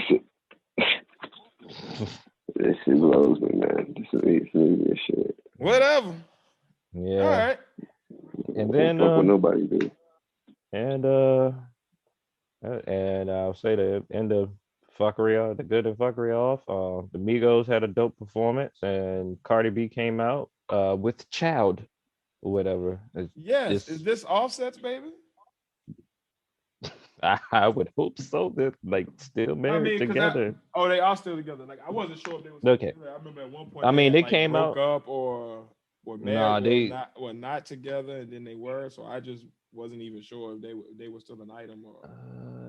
They were displaying their disputes with each other, their marriage disputes with each other on media. So they always look like they're breaking up. But they together, they know they're a power couple. So I'm pretty sure that's Offset's child. Pretty much. Or whatever. But speaking of children. Well, congratulations, Cardi B and Offset on their second child. Hope it's a healthy child, and God bless them, man. Salute. And congratulations on Amigos with that album, because I actually like that album. And I was one of them people that slowly talking about this Culture 3. Yeah, it slowly got into it. I will say this. I'm gonna tell you what I did like. I haven't seen the BET Awards, but I did see their little performance with the. Yeah. I don't know what. I don't like the song. But I like the little dance. I'm like, oh yeah, that's some shit my old ass could do. Ain't gotta worry about my knees cracking and nothing. Just I can do that. Hey, yeah, straight in. All right. Yeah, I can do all that shit. I'm with it. All right. I think I've grown to like them. I think I Okay. grown to like them because their personalities is funny to me. Like they Oh, I always look love the like they, Migos, but I did not yeah. like that last album, and Mm, I'm not yet into this one at all. But I like them as a group. I like them as hmm person. Like I like them in general. I rock with them pretty. They are with me. I just the when you music. get it, I'm not. It's all for the past two albums. It sounded like the same song. They just changed the words, but the same. It won't. It ain't no new. Like I feel like on that first Culture album, you gave me whoa Kimosabe, hey. Then you gave me the raindrops, drop tops. Like you gave me different little bops. You gave me different little hmm vibes. I feel like it's been the same vibe since then. Like once that album ended, I feel like they went into this new whatever this is, and they just got stuck there. And it's like they comfortable because you know they the Migos, so people gonna rock with it because they the Migos. But it might hey, be, they using the same producer because sometimes when you use the that same may be it. They producer, may be stuck you in the get, sound, but it's yeah, definitely stuck. and So that's the like, one that you're most comfortable with or whatever. So that keeps you in that same zone yeah, I and don't like it. whatnot. Or Hmm. or devil's advocate, they become complacent and they just need someone to challenge them so they can come with something different. And that's more where Hmm. I'm lying at. That's what I think the line is. I think that they're the Migos. Like at Hmm. the end of the day, no matter what they put out, no matter what I say, like nobody gives a shit what Tia says. Like they're the fucking Migos. So they can put out whatever they want to, and they know that at the end of the day, tomorrow when they wake up, they gonna still be the Migos. People gonna still buy their shit, rock their shit, listen to their shit. They got a built-in fan base at this point. And I feel like when Yeah. people get built-in fan bases, one of two things happen. Either they want to keep expanding their fan base like a Drake does, where they keep on changing their sound, keep on rocking with new artists, new producers, and keep incorporating new things to keep them sounding fresh, or they get stuck in a sound. And it's okay to get stuck in the sound if you are cool with having just a run. But if you want to be there for like past like that 5 years of that run of whatever that sound is, the way music is changing now, the sound of music changes every few years. So if you're not on that wave or a part of that or some of that is not incorporated in your music, it's almost like you sound dated. And Hmm. that's what it sounds like. Like what they doing right now sounds like them 5 years ago. And that's for me as an artist in the 2020s, that's not necessarily good enough. Like in the 90s, there was a 10-year run where everybody rapped pretty much the same way. Like once Rakim and Big Daddy Kane kind of Cool G rap, they kind of expanded the way we rapped and gave us new flows and shit. And then you had like Bone Thugs come in with a new harmony. You had a bunch of different flows, but everybody was like you could pick one of those things. Like you was either rapping fast like Twista and Bone Thugs and them, or you was rapping regular like Biggie and them. The only thing that might change is your cadence to meet the flow of the song, but like it was still basically like the same type of thing. What happened in the mid early 2000s, like that 2005-ish range when T-Pain and all these people came in, music started shifting. But because of the way like the internet kind of exploded at the same time, music started changing quickly because now like so many like we talked about, I think it was off air last episode, like music changed so shifted so quickly because like you got all these different cultures to pick from there. At first you was just listening to what was in America in your area, and that was what you had, and that was your template. So a person from Atlanta kind of sounded like a person from Atlanta or the South. A person from Hmm. the Midwest kind of sounded like a Midwest person. The East Coast person sounded like. Now music itself is changing so fast that hip hop is changing. So if you still rapping like you was in 2016, it sounds dated, even if it's a new beat and everything. If it's the same, like you gotta change up your whole style almost and like give me something new. Like the only person I've seen that raps the same way on everything that still is successful is J. Cole. He's the only one I've seen. Like even Lil Wayne, he had his run and he still raps the same right now. if you listen to Lil Wayne on the track, he still sound the same type of shit. He still sounds the same overall style, but he's also not as popping as he used to be because he sounds kind of dated, even on new songs. Like on that, you can get a piece of my love. That John with 2 Chainz. 2 Chainz sounds modern. Lil Wayne sounds like you took a verse from 2010 and 11 Lil Wayne and just put it on this new track. You still probably feel like that verse is still and fire. It's not. I'm not saying that it's not fire, but what I'm saying is, no, I'm just saying how you feel. And to a younger audience, like they on NBA YoungBoy shit now. Like like they done left you Migos a little bit. So like Migos is in a weird place where I think they need to like start to reinvent themselves a little bit, and that doesn't mean change who they are as a group. It just means to update their style, incorporate some fresher flavors. Maybe go out of the country and hang out in somewhere else so you can get some different vibes in your arsenal, and then hit the studio again and give me something new. That's all. But yeah, straightening ain't nothing but motorsport. You just change up the word. Same vibe, same bob, same flavor. See this is the thing. see this the thing though. Because I was one of the people like I really didn't get into. I was still into just extra lyrical rap, pretty much in the beginning of all this stuff or whatever, because everything sounded the same. So to me, it seemed like all the club music and everything from 2010 to now still sounds pretty much the same. It's a lot of songs now. It almost give me that Jamaican rhythm. So you know how they have you go to like a reggae club and it's like the same beat, but it's like 5 different artists did their own version of the pretty much. I feel like it's the same thing. It's like the beat changed this time, but everybody sounds exactly the same, and especially when the Migos came out. When Migos first came out and they had that flow going or whatever, and it seemed like everybody was following suit, even Drake following suit, but he's good for doing that anyway, pretty much. And then all of music started sounding all like the Migos to me or whatever. And it was like a gradual process that now that I done gotten used to their voice so much around me in my life or whatever, I got used to their sound. I mean, to be honest or whatever, because I know a lot of people will be like, man, I've been listening to Migos since blah, blah, blah, blah, blah.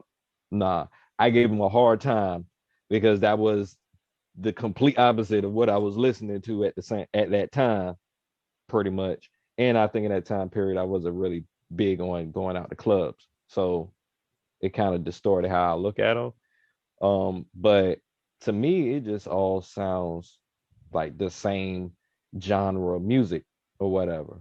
So, and I don't know.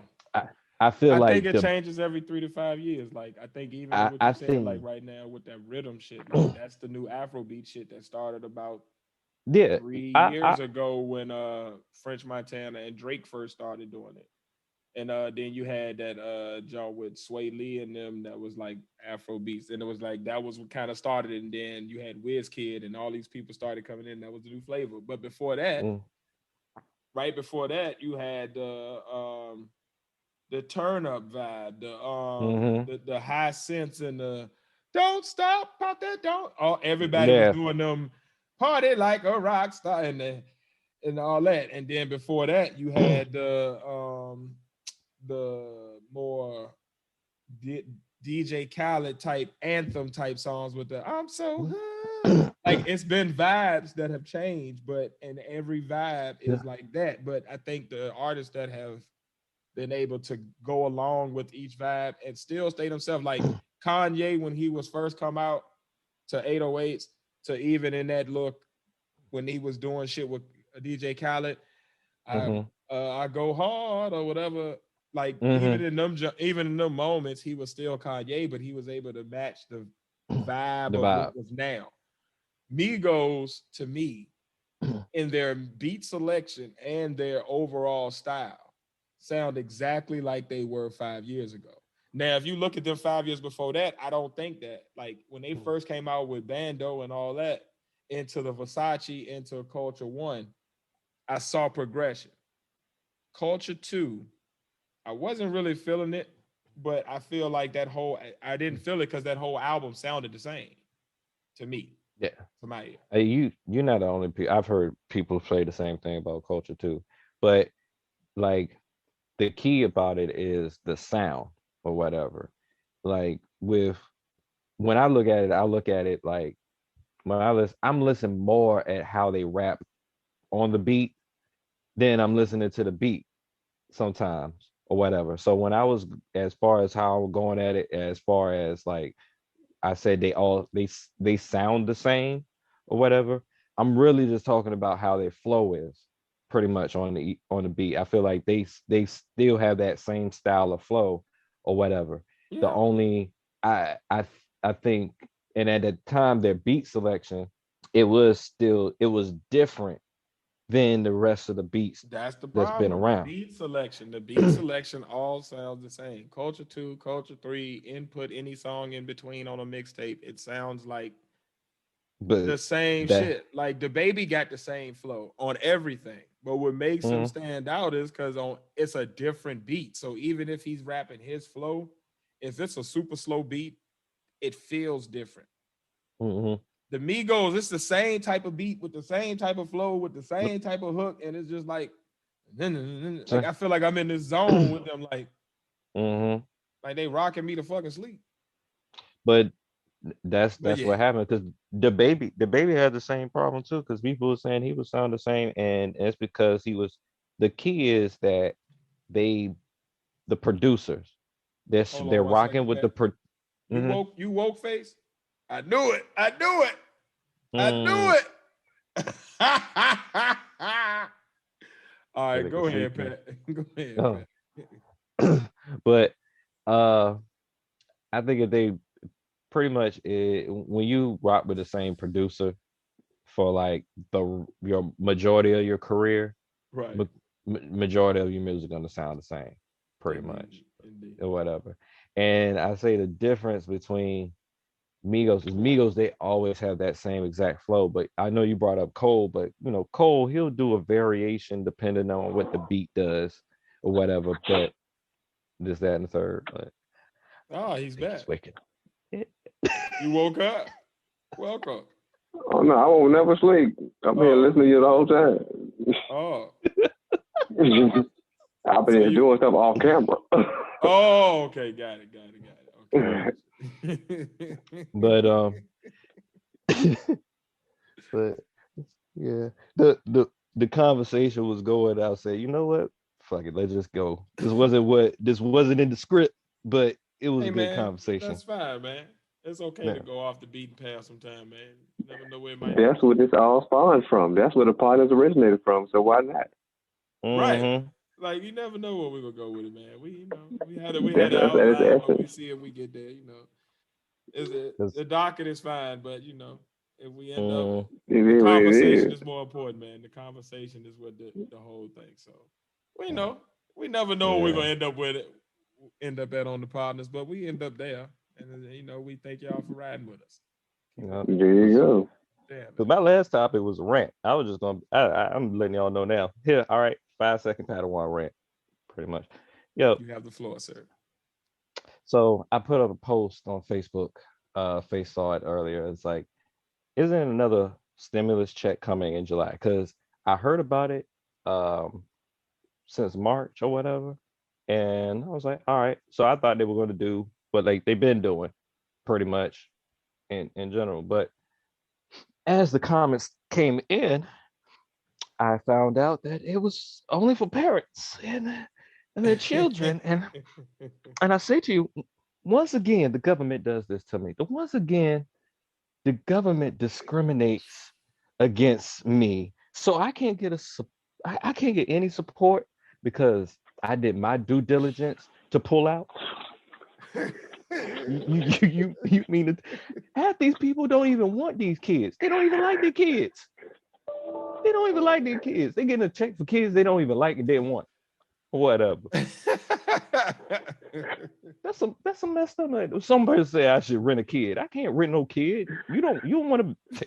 Nobody's gonna pass up on a check or whatever. I told my mom when I found out about this. I told my mom, guess what, Ma, you getting some grandkids next year because I thought I would be losing more check if I pay a cable bill now, boy. indiscriminately. I ain't paying no goddamn cable bills, man. I ain't doing nothing. To all Whatever, y'all because OG I gotta Pod Squad members, save. y'all gonna know how funny this is because y'all know how much Pet always be trying to throw it in everybody's face. You know, because I'm single.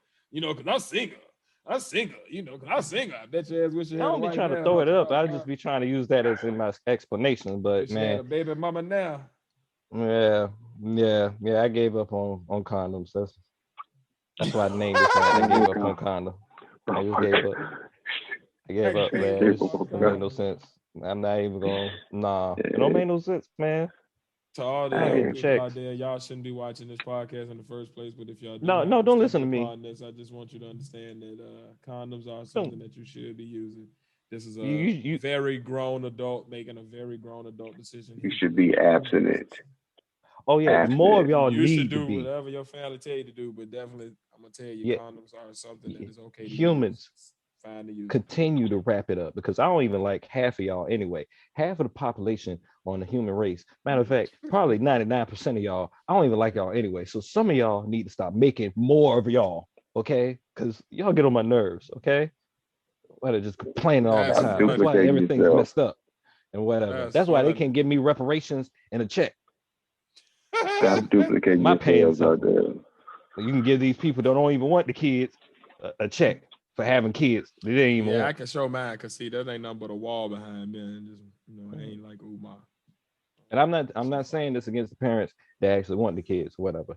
No offense to my brethren, face No, you and go ahead and kids get your at shit all. off, man. It's all right. But I take but no offense, man. but the one to the few that made them kids and didn't want them or whatever, you scamming. You scamming now. You scamming because you didn't even want it, but you're gonna get checked. You've been telling them to shut up. The only time you talk to your kids is when the remote is right beside you and you don't feel like grabbing. That's the only time you're gonna get a check for that. Oh yeah, we get it. I thought I was being a responsible adult. That's exactly what somebody said. Nah, you ain't getting the check because you decided to be responsible or whatever. Okay, all right. Good point, All though. right. When I put my offspring out there and they start taking over the world gradually or whatever, it's World War Z. Unless the girl told you pull out, that was your choice. So you stand on that. And some of them, I had no choice in the matter. I should pull out. Period. Because yeah. Well, Uncle Sam, thank you. I Oh, enjoy my shooting out the God. club, and I enjoy shooting it up to this day, and we'll continue to do so. Continue to send me checks for doing our work. I appreciate you. Appreciate my Yeah. due diligence, Uncle Sam. Thank you. Oh, don't worry, Uncle Sam. I'm packing Send me them ducats. AK-47s. Send me them I'm, AK, ducats. 'Cause I'm packing some AK-47s for the club. Up. I'm going in there playing 3-6 and Migos. Tear the club up. Tear the club up. Tear the club up. And by That shooting one girl the like club 3-6. up, we mean romantically. We don't mean like literally doing no kind of crazy man shooting or nothing. I know how people be thinking in the world. Disclaimer. I could tell you literally what it means, Skeet. yeah, I could tell you a different way, but yeah, I ain't gonna do that. Y'all know. Grown folk know. Grown folk. Mm-hmm. Yeah, Mm-hmm. I would hope. Yeah. I would hope they do. I would hope they do. That's my stimulus government. I gave up on condoms rant for this Amen. episode 33. I'm glad you was able to get your speech off, man. Go ahead, let it off your chest, man. Better out than in, I always say. So yeah, man. Anybody got a black business? I definitely don't, but the same ones that we've already highlighted, continue to support them. No, I don't this week, but I just want to throw back to my original question, man. Did Adam and Eve have belly buttons? So if y'all want to get in touch with us, and drop off a financial donation, Y'all can go to patreon.com/the partners or buymeacoffee.com/the partners. And you can donate on buymeacoffee.com for as little as $1. You can also sign up for memberships on both platforms for as little as $5. And memberships entitle you to behind the scenes edits of the show, extra content, the partners Discord, so you can talk to us offline and build with us and have conversations with us offline. And yeah, special events that'll be members only as well. And you also get special promo codes that give you discounts that other people don't get on all partners merch. You also can donate financially by going to $partner tiers 1 on your Cash App, and you can donate for as little as a penny on there, I believe. I don't know, but yeah. So yeah. But if you want to donate or support, or you want to help us in the biggest way, probably the easiest way for you to do, because it's free, just click that like button, click that subscribe button, or whatever Like, platform you are comment, listening or watching subscribe, on. And then share. go ahead and drop us a comment and share your information, not your information, your opinion, your thoughts, your comments, your commentary on this conversations that we've had tonight. And, let us continue the conversation that we've had with you. So join the pod squad as easily as, clicking that subscribe. If you're on YouTube, click that notification bell so you get all of our content, because YouTube will hide us from you. Also making sure that whatever platform you're on, again, clicking that subscribe button so that you can make sure that you catch us every single week. And then last but not least, give us a thumb up, give us a good review if you enjoyed the conversation, and then comment. Please comment.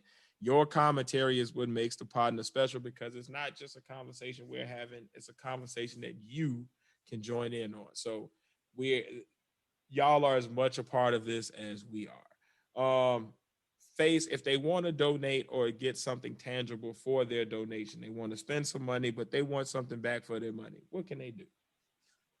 Well, they can hop on their computers, iPads, tablets, or cell phones and go to teespring.com/partner-closet-1. Once again, that's teespring.com/stores/partners-closet-1. Or you can also go to teespring.com/stores/space, spelled PHACE-CO-2. Come check us out, man. Indeed. And if you want to kind of interact with us on social media or see some of our short form videos and you don't feel like going to YouTube, how can they get in touch with us on social media, Pat? @THEPODNAS, and that's on Twitter, TikTok, Instagram, and if you put in the partners in your search on Facebook, and yep, that's what I'm bringing up. Tis FacePat are the partners, and we have partners Facebook right up there. And yeah, if you have the answer to faces, do Adam and Eve have belly buttons, and who cut them? Was it the serpent? Was it the apple? Was it God with lightning? Go ahead, you can comment. Go ahead, DM us on any platform. Hell no, yo. Any platform. Yeah, let us know. I'm waiting for an answer, man. Waiting for an answer. Right here in YouTube. Like, comment, subscribe, share, especially like. Indeed. And if all of that is too much for you to remember and you just want something easy to remember, just go to thepodnas.com. That's THEPODNAS. THEPODNAS.com. And everything we just said is there. You can get in touch with everything we do, including our live shows, at one click of a button. So go to THEPODNAS.com and stay in touch with the partners. Join the pod squad today, and join the growing conversation, man, that we have weekly, man. As always, I am 1/3 of the partners. It's your boy Tiz, and I'm along with the other third of the partners, your friendly neighborhood Padawan, along with dramatic pause. It's me, man. Face in the place. And we ahead of this race, and we out, y'all. Peace, love. Y'all be good. And see y'all around these YouTube streets and these podcast streets. Peace. Better not bring your kids. Go get a cornucopia. roll up a cornucopia.